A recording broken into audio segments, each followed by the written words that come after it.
오늘은 우리가 밥을 많이 먹잖아요. 근데 밥상이 또 이렇게 거하게 차려진 밥상이 있는가 하면 어떨 때는 엄마가 그냥 구수하게 끓여준 반찬이 없어도 된장찌개 하나여도 맛있는 그런 밥상이 있잖아요. 그래서 저는 조금 투박하고 또 이렇게 조금 부족한 부분이 많이 있지만 그렇게 된장찌개 먹는 것처럼 김치찌개 먹는 것처럼 맛있게 하나님 말씀을 먹고 정말 나의 부족한 모습을 보지 마시고 하나님의 또 기뻐하는 그런 모습만 보시고 하나님 앞에 또 귀한 예배를 드리시기 바랍니다. 또 저를 부족하지만 또 이 자리에 있게 해주셔서 하나님께 너무 감사드리고 또 허물과 죄로 죽었던 저희들을 찾아와 주시고 만나 주시고 믿음 주셔서 이 자리 가운데 함께 할 수 있는 것이 모든 것이 하나님의 은혜입니다. 여러분들은 하나님 말씀을 먹을 때 어떻게 먹으세요? 쓰게 먹히는 것 같아요? 아니면 좀 시게 먹는 것 같아요? 아니면 달게 먹히는 것 같아요?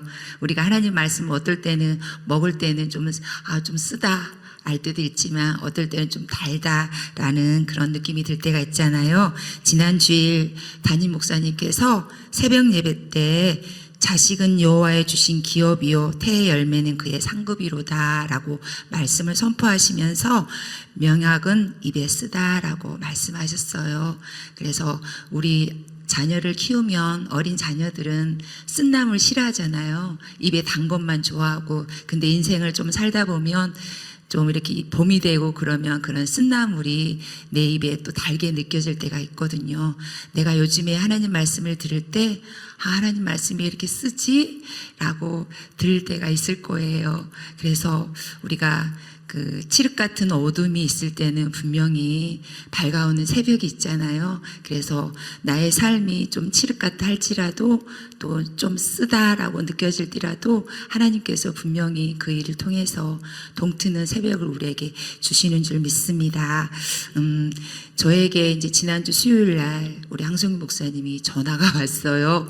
이제 수요예배 설교를 준비하라는 말씀에 올 것이 왔구나라는 이렇게 생각이 들어서 네라고 대답은 했지만 2년 전쯤 이제 목사님께서 이제 백석대신 아카데미 신학교가 이제 이렇게 세워지니까 지명희 전도사님과 함께 공부하면서 전도사 사역을 감당하려고 이렇게 말씀하셨을 때가 또 기억이 났습니다.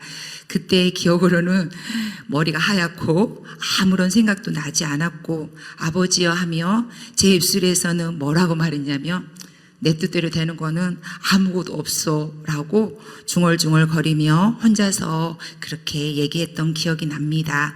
저희 교회는 지금 매일 하고 있는 큐티 말씀을 통해 새벽 예배, 수요 예배, 금요 미랄 기도회 때 말씀을 선포하시고 그 말씀을 공급받으며 함께하고 있는 또 부분 중 요즘에는 또 욥기에 관한 말씀을 또 이렇게 함께하고 있습니다. 그런데 오늘 수요 예배 큐티 말씀이 바로 이 말씀이거든요.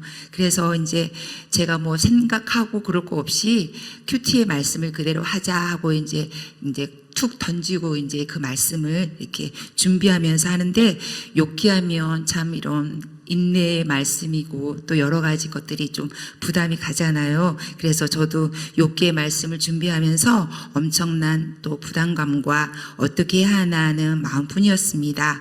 우리가 욥기하면 고난 또 인내 우리 담임 목사님을 통해서 예수 그리스도 오시기 전까지는 영적으로 하나님 앞에 죄인들이며 또 영적 주인은 마귀이고 마귀가 소유권을 주장한다라고 할 정도로 알고 있었으며 저는 그렇게 새 친구들의 그런 말들이 어렵잖아요. 그래서 저는 뭐 이해되는 부분도 있지만 또 이해되지 못한 부분들이 참 많이 있어서 좀 어려운 부분들이 참 많이 있었거든요. 그래서 제 개인적으로는 욥의 새 친구 그래서 새 친구 이름도 잘 몰랐던 것 같아요. 기억이 잘 안 났는데 이번에 말씀을 준비하면서 또 새 친구의 이름도 이렇게 알게 되고, 그래서 우리가 흔히 알고 있는 처음은 미약하나 나중은 창대하리라, 또 하나님과 화목하고 평안하라, 또 42절에 보면 그 욥이 나중에 갑절에 하나님의 축복을 받았던 거, 이런 몇몇 말씀들만 기억하고 있었던 저에게 욥기 말씀을 읽으면서 또 알지 못하는 말씀들을 알아가는 또 귀한 시간들이었습니다. 그래서 이 말씀을 어떻게 준비해야 하면서 준비하는데 또 이렇게 그럼 또 마음을 주셔서 욥기를 그냥 처음부터 끝까지 한번 쭉 한번 읽어봤어. 읽어봤더니 욥 이제 1장에 화면 하나 띄워주시겠습니까? 예. 욥이 우스 땅에 욥이라 이름하는 사람이 있었는데라고 해서 제가 우스라는 곳이 어디 있을까 하고 한번 이렇게 네이버에 이렇게 지도를 한번 찾아봤어요. 그랬더니 이렇게 저기 이스라엘 땅에 예루살렘이 있고 사해가 있고 사해 밑에 보면 에돔이 있거든요. 에돔 밑에 우스라는 지역이 있더라고요. 그래서 바로 저곳에서 또 이제 욥이 살고 있었던 곳이었습니다. 그래서 에돔 아래쪽에 있는 바로 우스라는 곳이었습니다. 그래서 이렇게 욥기에 이제 31장까지는 욥과 세 친구들의 또 대화로 이루어졌었고, 32장부터 37장까지는 람 족속 부스 사람 바락의 아들 엘리후가 말이 되어 이어 가로되라고 이렇게 시작하면서 이렇게 이어지고 있거든요. 그리고 38장에서 42장에는 보면 하나님께서 욥에게 하신 말씀으로 이렇게 나옵니다. 그래서 오늘 본문 말씀은 세 친구 중 나아만 사람 또 소발이 첫 번째로 욥에게 대답하여 말을 하는 바로 그런 부분입니다. 그래서 나아마 사람 소발이 첫 번째로 욥에게 대답하는 부분인데요. 소발은 욥이 고난 중에 말이 많다고 비난하면서 이렇게 시작하고 있어요. 그래서 그는 자신의 말로 다른 사람을 침묵시키려 하고 하나님의 뜻을 알지 못한 채 자기 생각만 주장하는 욥의 어리석음을 질책하고 있습니다. 소발 역시 자기 생각의 근거에 욥을 정죄하고 있는 모습을 보이고 있습니다. 그래서 소발은 자신이 무고하다고 주장하는 욥에게 인간은 하나님의 오묘함을 측량할 수도 없고 그분을 완전히 알 수도 없다고 말합니다. 하나님의 크심은 하늘보다 높고 음부보다 깊고 땅보다 크고 바다보다 넓기에 어느 누구도 그분을 알 수 없습니다 라고 말합니다. 어떤 상황에도 내가 할 수 있는 일은 무한하신 하나님을 믿음으로 말씀은 붙드는 것뿐입니다. 만일 내가 마음을 바로 정하고 주를 향하여 손을 들 때 내 손에 제약이 있거든 멀리 버리라. 불의로 내 장막에 거하지 못하게 하라. 그리하면 내가 정녕 흠없는 얼굴을 들게 되고 굳게 서서 두려움이 없으리니 내가 하나님 앞에 또 죄인임을 깨닫고 내 죄악을 버리고 회개할 때 하나님은 기꺼이 우리를 용서해 주시고 내 삶 속에 하나님의 은혜와 평강을 허락하여 주십니다. 지금까지는 이렇게 본문에 관한 말씀이었고요. 제가 이제 짧게나마 또 지금까지 인도하여 주신 저에 대한 하나님 또 짧은 간증으로 마무리하려고 합니다. 저는 저희 아들이 어머니 긴장되면 물을 한 모금 먹고 하세요 라고 해서 물을 한 모금 먹고 하겠습니다.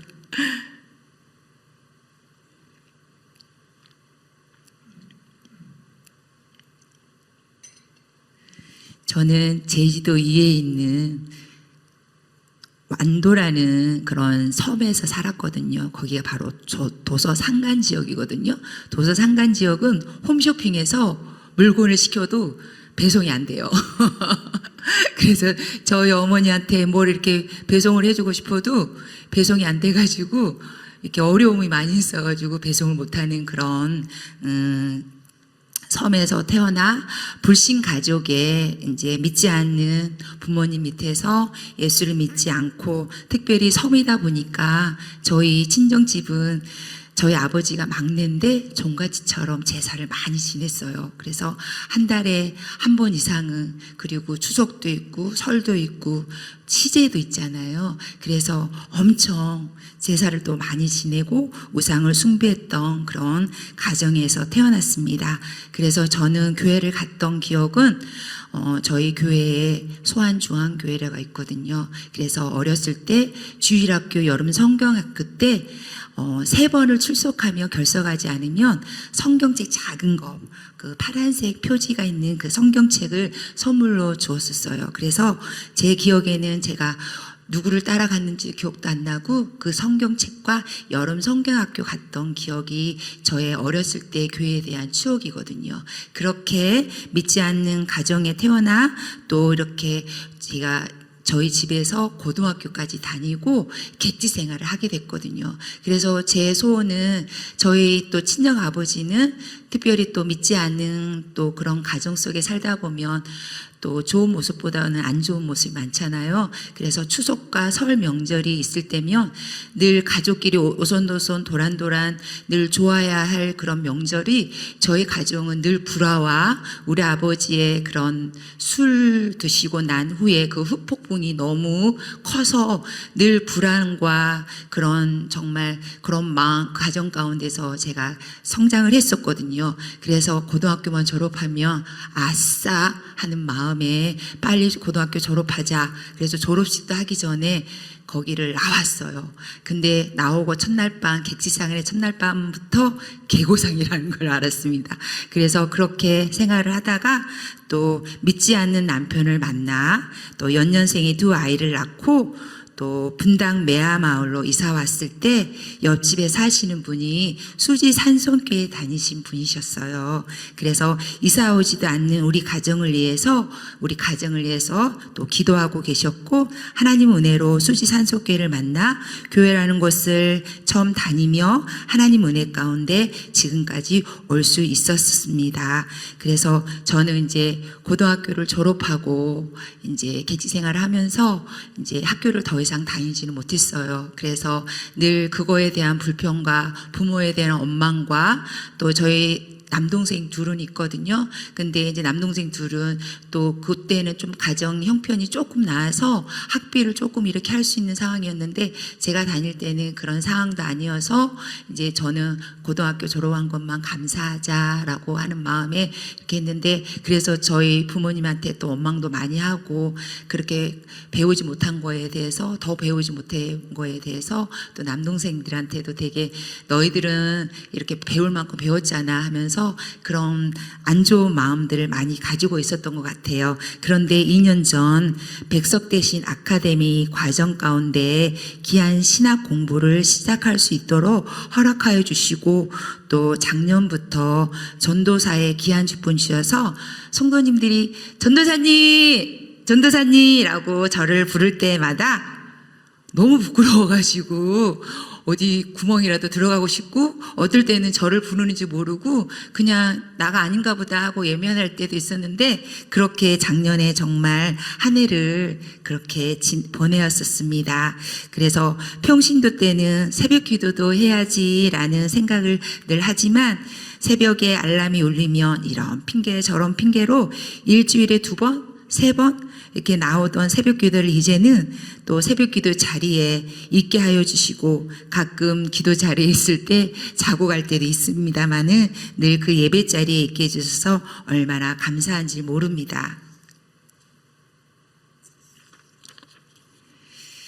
이제 제가 설교를 준비해야 되잖아요. 그래서 이제 지난 주가 이제 그 설날도 이렇게 끼어 있고 그래가지고 저희 시어머님께서 대천에 혼자 살고 계시는데 이제 연세가 87세여서 이제 모든 것이 만사가 귀찮으시고 자식들이 오는 것도 좀 부담스러우시고 그래서 저희가 이제 미리 어머니를 모시고 이렇게 올라오게 됐었어요. 그런데 이제 오셔서 이제 저희 집에서 계시다가 지난 주일 이제 일부 예배를 마치고 교회에 이제 1층에 올라가셔서 이제 저는 이제 어머니 모셔다 드리려고 차에 가서 이렇게 차를 빼려고 하는데 뭔가 느낌이 이상해서 어머니 다시 모시고 가야지 그랬는데 어머니가 1층 거기 현관 앞에 철퍼덕 앉아 계시는 거예요. 근데 딱 모습을 보니까 느낌이 너무 이제 그런 촉이 있잖아요. 그래서 이제 그 즉시 이제 귀신을 쫓고 기도를 하는데 어머님이 이제 너무 아파하시는 거예요. 그래서 저희 남편이 업어서 차에 태우셔서 이제 집에 이제 모셔다 드리고 이제 저는 이제 와서 이제 그런 기본적인 사역을 감당하고 이제 한 12시 좀 넘어서 이제 어머니 댁에 갔는데 저희 남편이 어머니 안 되겠다고 병원에 가야 된다는 거예요. 그래서 연휴여가지고 병원을 딱히 어디를 가기 그래서 그냥 이제 서울대 응급실로 갔죠. 그랬더니 이제 그게 왼쪽 다리를 수술을 했는데 거기에 골절이 된 거예요. 근데 또 저희 어머니를 이제 고동을 못 하시니까 저희 남편이 이제 업고 가시다가 이제 또 그 갈비뼈까지 골절이 된 거예요. 그래가지고 이제 서울대병원에서는 이렇게 수술을 자기네가 빨리 못 해주니까 자기네가 협력업체를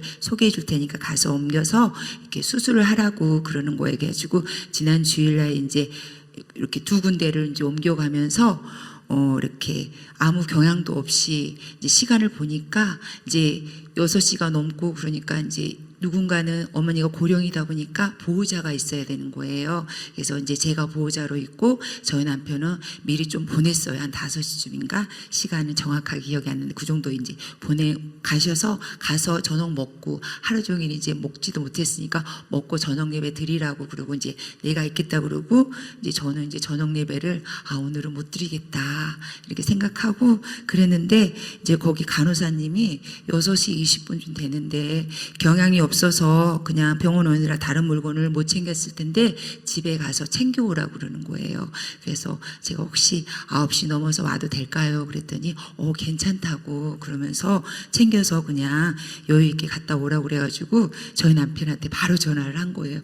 여보, 나 저녁 예배 드리러 갈 수 있겠어? 그러면서 이제 저 좀 데려오러 오라고. 그래서 저희가 이제 도착하니까 7시가 조금 넘고 찬양 인도가 되고 그래서 저기 뒤에 자리에 이렇게 앉아서 예배를 드리는데 늘 예배 자리에 있을 수 있다라고 생각하고 늘 그렇게 했던 건데 그날따라 내가 저 자리에 있을 수 있다라는 것이 너무나 감사하고 하나님 은혜 가운데 또 하나님 안에 거할 수 있는 것이 너무나 감사했습니다. 그래서 정말 또 오늘도 제가 새벽에 왔거든요. 새벽에 병원에 있다가. 그래서 하나님 뜻은 무엇일까 그러는데 하나님은 우리가 이 예배자리가 내가 이렇게 오는 것 같지만 하나님께서는 제가 이 예배자리에 오기를 원하셨던 거예요. 그래서 저희 어머니한테도 상주해야 되는데 어머니 제가 이만저만 해가지고 오늘은 일찍 집에 가야 돼요. 그랬더니